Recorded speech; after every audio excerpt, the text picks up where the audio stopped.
Hello everyone, welcome to Anushruti art zone. ಫಂಕ್ಷನ್ಗಳಿಗೆ ಅಂತ ಬೇರೆ ಊರಿಗೆ ಹೋಗುವಾಗ ಸೀರೆ, ಅದರ ಮ್ಯಾಚಿಂಗ್ ಬ್ಲೌಸ್, ಜೊತೆಯಲ್ಲಿ ಮ್ಯಾಚಿಂಗ್ ಪೆಟಿಕೋಟ್ ಇವನ್ನೆಲ್ಲ ಇಟ್ಕೊಂಡು ಹೋಗುವಾಗ ಬ್ಯಾಗ್ಗಳಲ್ಲಿ ಆ ಕಡೆ ಈ ಕಡೆ ಆಗಿಬಿಡುತ್ತೆ ಅಲ್ವಾ. ಬ್ಲೌಸ್ ಸಿಕ್ಕರೆ ಸೀರೆ ಸಿಗೋದಿಲ್ಲ, ಸೀರೆ ಸಿಕ್ಕರೆ ಪೆಟಿಕೋಟ್ ಸಿಗೋದಿಲ್ಲ, ಹೀಗಾಗತ್ತೆ.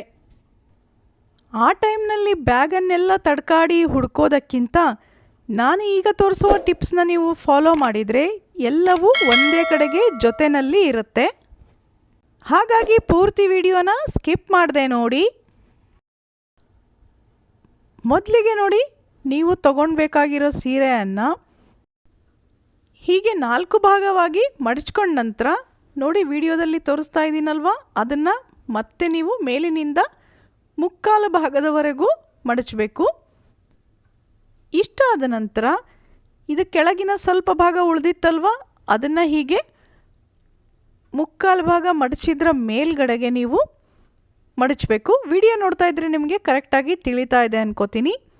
ಈ ಹಂತದಲ್ಲಿ ಇದರ ಮ್ಯಾಚಿಂಗ್ ಬ್ಲೌಸ್ ಹಾಗೆಯೇ ಪೆಟ್ಟಿಕೋಟ್ ಎರಡನ್ನೂ ಚಿಕ್ಕದಾಗಿ ಮಡಚ್ಕೊಂಡ್ಬಿಟ್ಟು ನೋಡಿ, ಇದನ್ನು ನಾನು ಅರ್ಧ ಭಾಗ ಮಡಚಿದ ನಂತರ ಮತ್ತೆ 3 ಪಾರ್ಟ್ನಲ್ಲಿ ಮಡಚ್ತಾ ಇದ್ದೀನಿ. ಈಗ ಇದನ್ನು ಸೀರೆಯ 1 ಅಥವಾ 2 ಲೇಯರ್ನ ಮಧ್ಯದಲ್ಲಿ ನೋಡಿ ಈ ರೀತಿಯಾಗಿ ಸೇರಿಸ್ಕೋಬೇಕು. ಬ್ಲೌಸನ್ನು ಕೂಡ ಇದರ ಜೊತೆಗೇ ಹೀಗೆ ಪೂರ್ತಿಯಾಗಿ ಒಳಗಡೆಗೆ ಫಿಕ್ಸ್ ಮಾಡ್ಕೊಳ್ಳಿ. ನೋಡಿ, ಇಷ್ಟಾದ ಮೇಲೆ ಈಗ ಮೊದಲನೇ ಲೇಯರ್ ಇತ್ತಲ್ವ, ಈ ಲೇಯರ್ನ ಒಳಗಡೆಗೆ ಉಳಿದಿದ್ದಂಥ ಸೀರೆಯನ್ನು ಇಟ್ಕೋಬೇಕು. 2ನೇ ಲೇಯರ್ನಲ್ಲಿ ನಾವು ಬ್ಲೌಸನ್ನು ಇಟ್ಟಿದ್ದೀವಿ ಅಲ್ವಾ, ಈಗ ಈ ಉಳಿದಿರೋಂಥ ಸೀರೆನ ಮೊದಲನೇ ಲೇಯರ್ ಒಳಗಡೆಗೆ ಸೇರಿಸ್ಕೊಂಡ್ಬಿಟ್ಟು ಪೂರ್ತಿಯಾಗಿ ನೀವು ಕವರ್ ಮಾಡ್ಕೊಳೋ ಥರ ಫಿಕ್ಸ್ ಮಾಡಬೇಕು. ನೋಡಿ, ಇದು ಒಂದು ಪಾಕೆಟ್ ರೀತಿಯೇ ಆಗೋಯ್ತು ಅಲ್ವಾ. ಇದನ್ನೀಗ ನೀವು ಬ್ಯಾಗ್ನಲ್ಲಿ ಅಥವಾ ಸೂಟ್ ಕೇಸ್ನಲ್ಲಿ ಇಟ್ಕೊಂಡ್ಬಿಟ್ರೆ ಟ್ರಾವೆಲಿಂಗ್ ಟೈಮ್ನಲ್ಲಿ ಬ್ಯಾಗ್ ಎಷ್ಟೇ ಮೂವ್ ಆದ್ರೂ ಈ ಸೀರೆಯಿಂದ ಬ್ಲೌಸ್ ಆಗಲಿ ಪೆಟ್ಟಿಕೋಟ್ ಆಗಲಿ ಬೀಳೋದಿಲ್ಲ. ನೋಡಿ, ಇದು ಕರೆಕ್ಟಾಗಿ ಪಾಕೆಟ್ ರೀತಿಯೇ ಕವರ್ ಆಗಿಬಿಟ್ಟಿದೆ. ಯಾವುದೇ ರೀತಿ ಮೂವ್ ಆದರೂ ಕೂಡ ಏನೂ ಬೀಳೋದಿಲ್ಲ.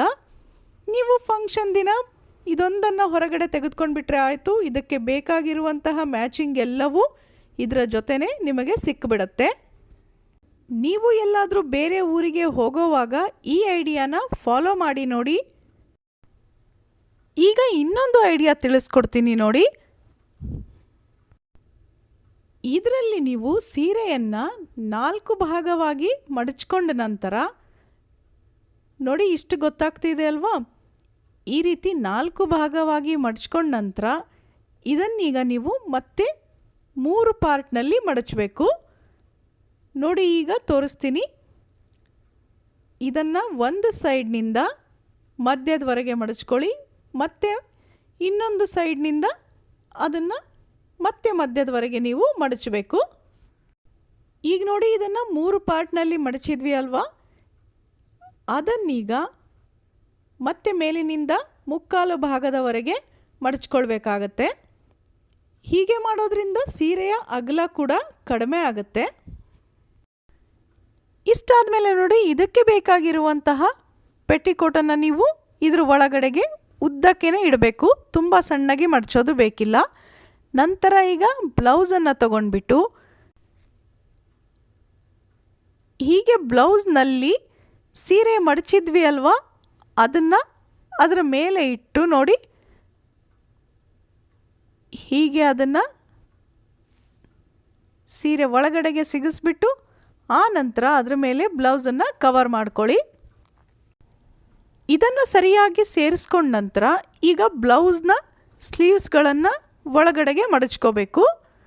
ನೋಡಿ, ಈ ರೀತಿಯಾಗಿ ಬ್ಲೌಸ್ದು ಸ್ಲೀವ್ಸನ್ನು ಕೂಡ ಎರಡೂ ಬದಿಯಿಂದ ಒಳಗಡೆಗೆ ಮಡಚ್ಕೊಳ್ಳಿ.